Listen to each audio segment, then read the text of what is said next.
wabarakatuh. Kisah Abu Bakar radhiyallahu anhu memeluk Islam.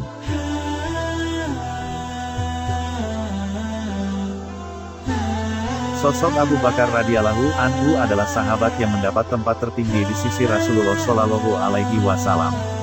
Beliau termasuk orang-orang yang paling awal memeluk Islam atau as-sabiqun al-awwalun. Selain sahabat dekat, Abu Bakar radhiyallahu anhu juga menjadi mertua Nabi Muhammad Shallallahu Alaihi Wasallam. Dia adalah orang tua dari Aisyah radhiyallahu anha, istri Rasulullah Shallallahu Alaihi Wasallam.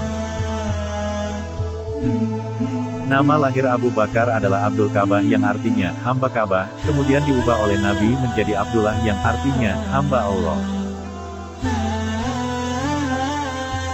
Nama lengkapnya adalah Abdullah bin Utsman bin Amir bin Amru bin Ka'ab bin Sa'ad bin Taim bin Murrah bin Ka'ab bin Lu'ay bin Ghalib bin Quraisy. Bertemu nasabnya dengan Nabi pada kakeknya bernama Murrah bin Ka'ab bin Lu'ay. Dan ibu dari Abu Bakar adalah Ummu Al-Khair Salma binti Sakar bin Amir bin Ka'ab bin Sa'ad bin Taim yang berarti ayah dan ibunya sama-sama dari kabilah Bani Taim. Syekh Muhammad bin Abu Bakar Uskuri menceritakan kisah keislaman Abu Bakar radhiyallahu anhu dalam hadis ke-6 kitab Al-Mawais Al-Uskuriyah atau nasihat-nasihat ringan. Hadis ini diriwayatkan oleh Abu Bakar radhiyallahu anhu, disebutkan bahwa beliau adalah seorang pedagang pada masa jahiliyah. Adapun sebab keislaman beliau adalah setelah bermimpi di Syam. Dalam mimpinya, beliau melihat matahari dan bulan dalam pangkuannya. Kemudian beliau mengambil keduanya dengan tangan, didekap di dadanya, dan memakaikan jubahnya kepada keduanya. Ketika Abu Bakar terjaga, beliau pergi ke rahib Nasrani untuk menanyakan tentang mimpi itu. Beliau menceritakan mimpinya dan meminta tabir darinya. Sang rahib bertanya, "Engkau dari mana?" Beliau menjawab, "Dari Makkah." Dia bertanya lagi, "Dari kabilah apa?" Beliau menjawab, "Dari kabilah Tamim." Sang rahib bertanya lagi, "Apa pekerjaanmu?" Abu Bakar menjawab, "Berdagang." Lalu sang rahib berkata, "Pada masamu akan keluar seorang lelaki dari Hashimi namanya Muhammad Al-Amin, dia dari kabilah Hashim dan dia akan menjadi nabi akhir zaman. Jika bukan karena itu, maka tidaklah Allah menciptakan langit dan bumi serta isi keduanya. Dan tidaklah Allah menciptakan Adam, dan tidaklah Allah menciptakan para nabi dan para rasul.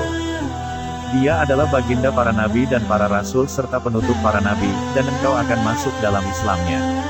Engkau akan menjadi menterinya dan khalifah setelahnya. Inilah tabir mimpimu."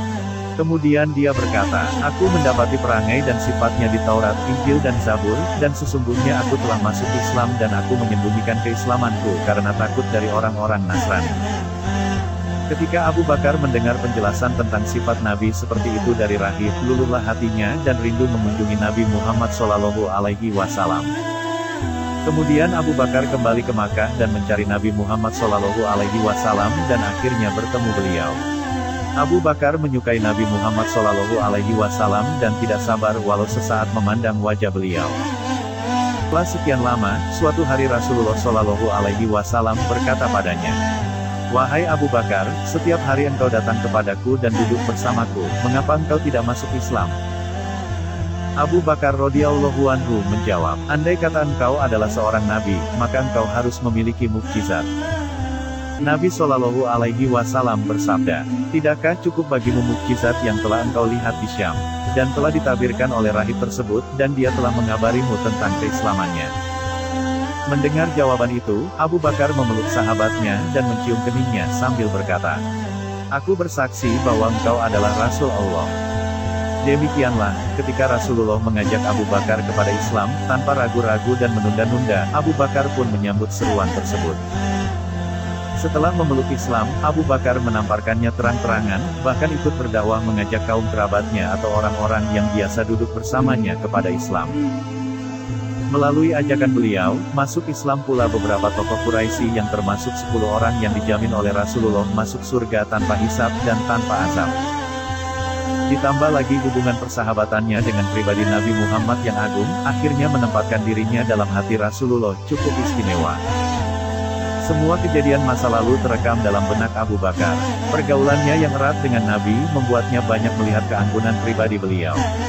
Abu Bakar benar-benar mengenal Rasulullah Shallallahu Alaihi Wasallam sebelum diutus menjadi Rasul, apalagi sesudah menjadi Rasul.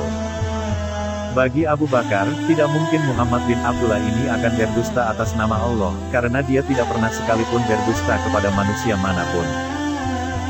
Tidak mungkin dia mengkhianati risalah yang diberikan oleh Allah kepadanya, karena dia tidak pernah menyelewengkan amanah yang dititipkan orang kepadanya. Dengan Islamnya Abu Bakar, bertambah gembira hati Nabi. Dalam masa pertumbuhan Islam itu, beliau menjadi pembantu utama Rasulullah dan teman diskusi dalam hampir setiap persoalannya. Ilmu nasab dan sejarah Arab yang dimiliki Abu Bakar membuka peluang baginya untuk berdakwah. Beberapa pemuda Quraisy yang masih polos dan cerdas sering mendatangi majelisnya untuk menimba kedua ilmu yang di kalangan Arab ini sangat penting. Ditambah pula kedudukannya di kalangan pemuka Quraisy cukup disegani.